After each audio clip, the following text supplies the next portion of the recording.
Midlands Today with Nick Owen and Sarah Falkland. The headlines tonight. Tons of mystery chemicals dumped in a lay-by as fly tipping costs the country millions a year. I'm going nowhere, says the councillor under fire over child tragedies. Farewell to the battle bus as politicians launch into cyberspace to win votes. And do we now have proof that ghosts really exist?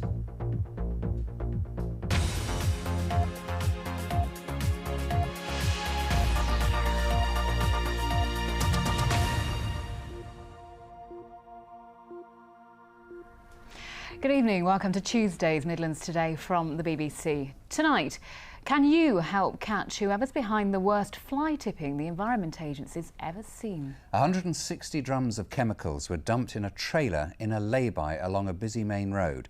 Tests are still being carried out to establish just what they contain. Fly tipping is a problem that's costing us up to £150 million each year. We're joined now live by reporter Joanne Riddle from one tourist attraction that's had to be gated to protect it. Joanne.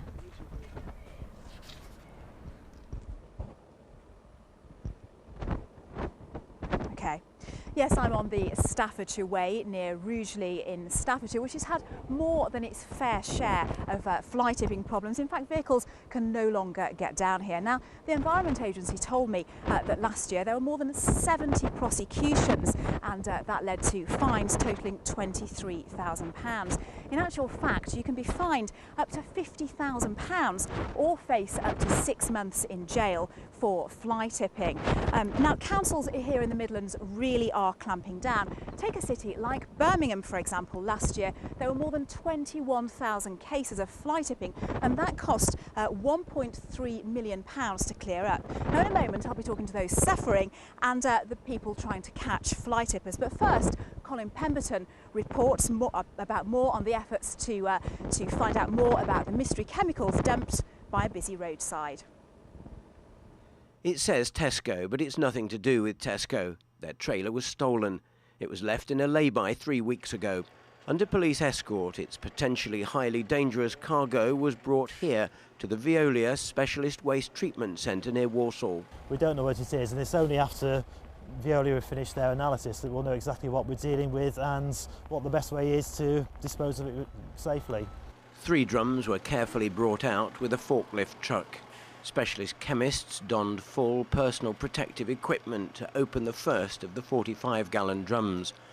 When they'd seen what was inside and were satisfied the glass vials containing a clear liquid were not broken, they allowed us to film them. I've never seen anything like that before. They hope viewers may be able to give them some clues about the distinctive vials and what they might contain. They've taken just 3 drums off so far, and already it's clear that they're just piled in there. They're not properly stacked, they're not tied to pallets. They could easily fall over and break open.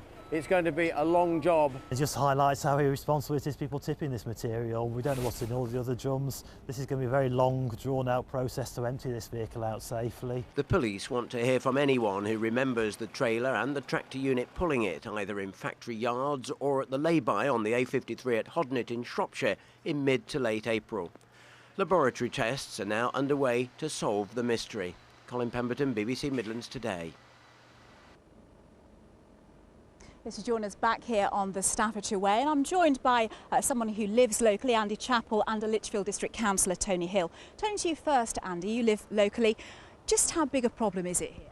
Over the past 6 years there's been countless numbers of builders dropping truckloads of rubbish here. Kitchen furniture, 3-piece suites, domestic rubbish, asbestos in red bags. Sounds horrendous. You've actually brought some rubbish down here to show us. It was dumped at the end of your drive about a quarter of a mile away, wasn't it? You've got to take this away and clear it up yourself. What happened? About 10 days ago I found these 3 plastic compost bags full of brick rubble. Looks as though somebody's either knocked a fireplace out in their house or an internal wall. Just left it there. So turning to you, Councillor Tony Hill, why have you had to put this gate in? Tell me more about that. We just had numerous complaints from residents and from walkers and tourists here that the amount of rubbish being dumped down there by the canal path. So we decided to take drastic action in conjunction with other councils and put the gate there, and it's worked. Tell us about your stop and search campaign. Lichfield District Council have introduced this where once a month police officers and councillors are stopping vehicles that look as though they're carrying waste checking on their documentation. If they haven't got documentation, then we are fining them or they get an instant fine. And we're just trying to get across to people that fly tipping is a criminal activity. Obviously taking it very seriously. Well, thanks very much for joining us, gentlemen. Well, Lichfield District Council tells us it has a zero tolerance policy. People can go onto their website to report fly tipping, and councils all across the Midlands really do want to get the message across that fly tipping won't be tolerated. Joanne, thanks very much. And if you see any fly tipping or know anything about the chemicals dumped near Hodnet in Shropshire, then please contact the Environment Agency. They're on 0800 80 70 60. 2 deaths and the case of a child witnessing the murder.